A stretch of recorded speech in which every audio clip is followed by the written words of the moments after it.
എല്ലാവർക്കും ഉയർപ്പു തിരുനാളിൻ്റെ എല്ലാവിധ സന്തോഷപരവും സമാധാനപരവും തിരുനാൾ ദിനം ആശംസിക്കുന്നു. ഉയർപ്പ് സന്തോഷത്തിൻ്റെ തിരുനാളാണ്. സഹനത്തിൻ്റെ വലിയൊരു തീച്ചൂളയിൽ നിന്നും വേദനയുടെ വലിയ നൊമ്പരങ്ങളിൽ നിന്നും ഉയർത്തെണീക്കാൻ നമുക്ക് കഴിയും എന്നുള്ളൊരു വലിയ പാഠമാണ് യേശുക്രിസ്തുവിൻ്റെ ഉയർപ്പ് നമുക്ക് പ്രദാനം ചെയ്യുന്നത്. നമ്മുടെയൊക്കെ ജീവിതത്തിൽ സഹനങ്ങൾ ഉണ്ട്, വിഷമങ്ങൾ ഉണ്ട്, പ്രയാസങ്ങൾ ഉണ്ട്.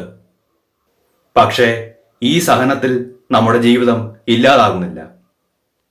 ഈ സഹനത്തോടുകൂടി നമ്മുടെ ജീവിതം നശിക്കുന്നില്ല. ഈ സഹനത്തിനും വേദനയ്ക്കും പീഡനങ്ങൾക്കും അപ്പുറത്ത് ഒരു ജീവനുണ്ട്. ഒരു ഉദ്ധിതനായ ദൈവം കാത്തു നിൽക്കുന്നുണ്ട്. ഈ വലിയൊരു പ്രത്യാശ നമ്മുടെയൊക്കെ സഹനങ്ങൾക്ക് വളരെയധികം പിൻബലം നൽകും. വിശ്വാസത്തിൻ്റെ കാഴ്ചപ്പാടിൽ ഉയർപ്പ് യേശുക്രിസ്തുവിൻ്റെ നിത്യ സാന്നിധ്യമാണ് വിളിച്ചറിയിക്കുന്നത്. യേശു ജനിച്ചപ്പോൾ അവനെ ഇമ്മാനുവേൽ എന്ന് വിളിക്കപ്പെടും എന്നാണ് ലോകത്തോട് മാലാഖ അറിയിച്ചത്. ഇമ്മാനുവേൽ എന്ന വാക്കിന്റെ അർത്ഥം ദൈവം നമ്മോടുകൂടെ. ദൈവം നമ്മോടുകൂടെ എന്ന് പറയുമ്പോഴും അവൻ എപ്പോഴും സന്നിഹിതനായിരിക്കണം. ഈ സാന്നിധ്യം തുടരണമെങ്കിൽ യേശുക്രിസ്തുവിൻ്റെ ഉയർപ്പ് അനിവാര്യമാണ്. അതുകൊണ്ടാണ് ഈ ഉദ്ധാനത്തിൻ്റെ സാന്നിധ്യം, സന്തോഷം നാം ഇന്ന് അനുഭവിക്കുന്നത്.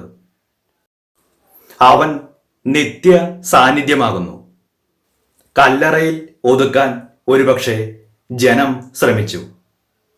പക്ഷേ സത്യത്തെ ഒരിക്കലും മൂടിവെക്കാൻ ആകില്ല.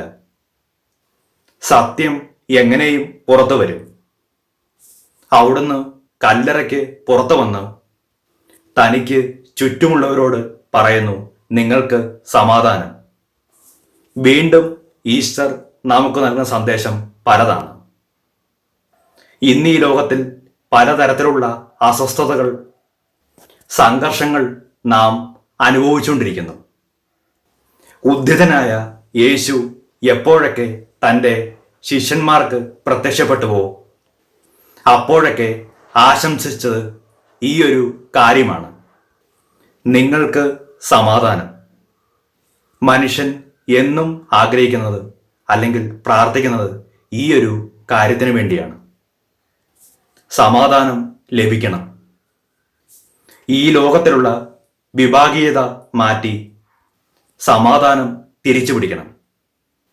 വീണ്ടും ഈസ്റ്റർ നൽകുന്ന സന്ദേശം, ഈ ജീവിതത്തിനും അപ്പുറം മറ്റൊന്നുണ്ട്.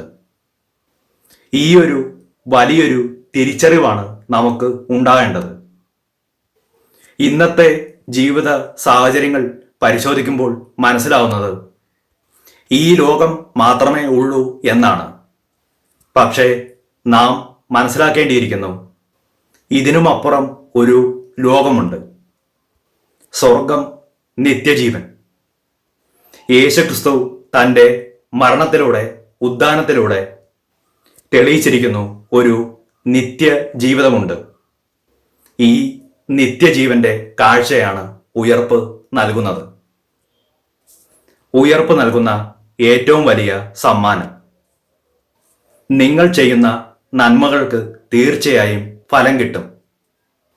നാം ഇന്ന് അനുഭവിക്കുന്ന സഹനങ്ങൾക്ക്, ത്യാഗങ്ങൾക്ക് വലിയൊരു കൃപ കിട്ടും എന്നൊരു വലിയൊരു തിരിച്ചറിവാണ് ഈ ഈസ്റ്റർ ദിനത്തിൽ നമുക്കുണ്ടാകേണ്ടത്.